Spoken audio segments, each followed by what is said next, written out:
comes for me, is it going to define me or am I going to define him? That's the key. I know who I am. I know who I serve. I know where I'm going. The three Hebrew children, Shadrach, Meshach, and Abednego, didn't deserve to be taken into Babylonian captivity. Listen, I'm sorry, but you know what? At least they got to live. Jeremiah writes his book and then disappears at the fall of Jerusalem in 586 BC. Most scholars believe probably the one man who told everybody what was going to happen was probably killed in the siege. Is that fair? Life ain't fair. But look, that's the way it is. Three of them got to live, Shadrach, Meshach, and Abednego, and these guys have got such high integrity and such high character that they rise to power because Nebuchadnezzar, the pagan kings, got to have somebody that speaks Hebrew to run the Jewish community there in Babylonian captivity. So who does he pick? Three young men. We talk about them as three Hebrew children because we read the King James. What it means is they were young men that were probably between 35 and 50, but that's young in their culture. So here it is, there are these three young men who have risen to this prominence because of their character and because of their godliness. Did they deserve to be taken captive? No. Did they deserve to be in Babylon and have to live their lives there as slaves? No. But you know what? They say we're not victims. So what do? They turn into success. See, cream rises to the top. You know what happens when you got character? Even men who hate God recognize it. Remember Galatians says, against the fruit of the Spirit there is no law. Even men who do not acknowledge the authority of God recognize godly character. And these young men rose to prominence because that's what happens. Cream rises to the top. Now here's the deal. Listen, when Nebuchadnezzar makes a bad decision and tells everybody that you've got to bow down to a golden idol, they won't do it. Is it fair that he made the golden idol? Not at all. Is it fair that there's a rule that they have to die in a fiery furnace? Not in the least. But you know what? When he gives them a second chance, you need to hear this, it is unheard of for an Oriental king in 500 BC to give 3 slaves a second chance. That's unheard of. He tells them, he likes these young men so much, he says, I will give you a second chance. And they look at him and go, no need. We can't do it. We're not rebelling against you, but we can't do it. We're sorry, but you know what? We can't bow down. Our Bible says, thou shalt have no other gods before me and have no graven images. We can't bow down. So guess what? It don't matter. Don't even give us a second chance. Our God is able to deliver us, but if he don't and we roast like frankfurters, it don't make any difference. We ain't bowing down. Well, let me tell you something. He puts them in there and he's so concerned that he peeps in there. Once again, unheard of. Why is an Oriental king concerned about what's happening to 3 Hebrew slaves? And he sees somebody in there with them. The Bible says, one as of a son of man walked among them, a 4th man in the fire. That's not the Hebrew word for angel. Son of man is what Jesus called himself. Many scholars believe that that was Jesus Christ himself. That God was so impressed by the worldview of these 3 young men that he touched his son and said, go down and handle this one personally. That may have been Jesus Christ himself that was down in the fiery furnace. And that pagan king says, get those boys out of there, and then starts crying, the Hebrew God's the living God. The Hebrew God's the living God. You know how to get a pagan king to give honor to your God? Then I'll tell you something, man. It's all in how you think. I'm telling you, you got to think different. And the way you got to think is in terms of, I am not defined by my circumstances. I am not defined by my failures. I am not defined by my successes. I am not defined by hardship. I'm not defined by prosperity. I'm defined by who he is and who I am in him and where I'm going. And that's it. I'll tell you something. There's incredible power in it. That's the key, man. The key is power. And you've got to think outside the box, and you cannot be a prisoner to your past, success or failure.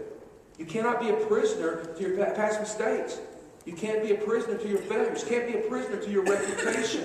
You can't be a prisoner to success and ego and pride. You can't be a prisoner to jealousy or to anger or to envy or to selfishness. Let me tell you something, man. Break the pattern, think different, and change the world. You're too important. You're too sharp. I'm looking at your eyes. You don't have dull eyes. This isn't a dull-eyed group.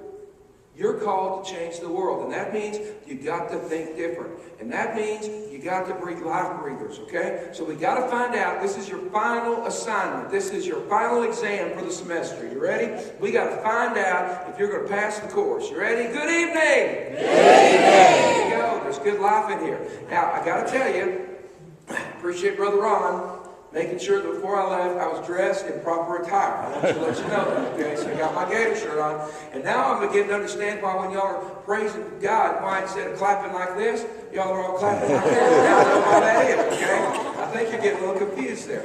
But I've had a great time this week, and I want to say thanks for letting me come. Thank you, Brother Blake, for letting me come. It's been great to work with you and your staff. And you know, there's certain places when you're evangelists that are just sort of your second homes, and this is one to me. I really, really enjoy being with you guys, and I appreciate this opportunity to come and hang out with you. It's been an honor, it's been a pleasure. Thank you very much for this opportunity. And I've really enjoyed working with you, Daniel. God's hands on this young man. Don't you think so? I don't think there's any question about that. And it's obvious you married over your head, so take care of him. If you don't, we'll come and slap you down. All right? So take good care of him. All right. Two things have to happen. Not in the last statement. Two things have to happen for people to accept Christ, okay? First thing is they have to believe there's a problem, and then number two, you have to show them that Christ is the answer.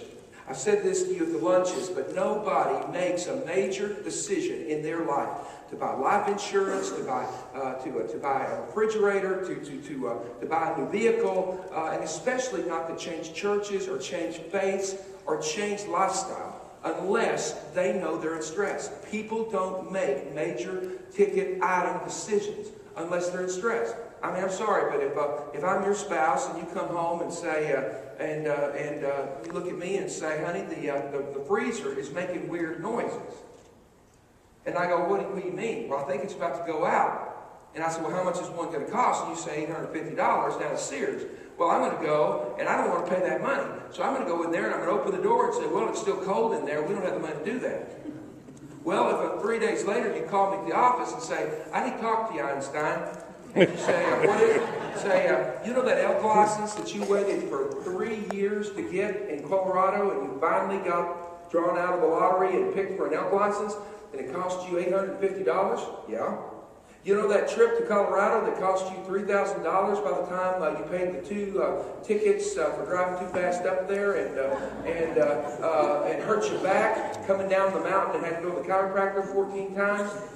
You know that elk meat that we had to have processed that cost about $600?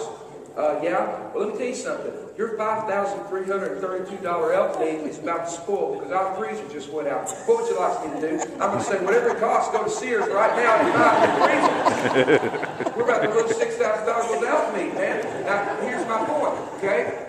Now, here's my point. Look, you're not going to buy that new freezer until you're in stress. Listen, I've worked around Air Force people a lot in my life, okay? In fact, right now, the Air Force has hired me to write a mentoring program for junior officers for the 477th Wing out of Dayton, Ohio. It's right Patterson Air Force Base. And it may go through the system later. I don't know. I hope so. We'll see how it works out with the 477th. And I'm real privileged to get to do that. I've been around Air Force people a lot when I was a pastor, because I've pastored Air Force communities. And I want you to know that you're not going to see an Air Force pilot. He's a young lieutenant, young captain. I'm sorry, but he's not going to convert to Christ. He's not going to buy life insurance until there's a moment of stress in his life. That's just not going to happen. I'm telling you, man, he's driving F-16s at Mach 3 with his hair on fire, loving hard and leaving a beautiful memory, and he ain't interested in life insurance, and he's sure not interested in God. I've got to tell you when it's going to happen. It's when he and another F-16 cross, and it's a tenth of a half of a fourth of a second, or he would have killed 3 people. Or he winds up getting married, or his father dies, or something in his life happens that then he looks around and says, you know something, there's got to be more to life than this. I'm telling you, in the next 72 hours, he's going to make life changes that will be lasting and meaningful.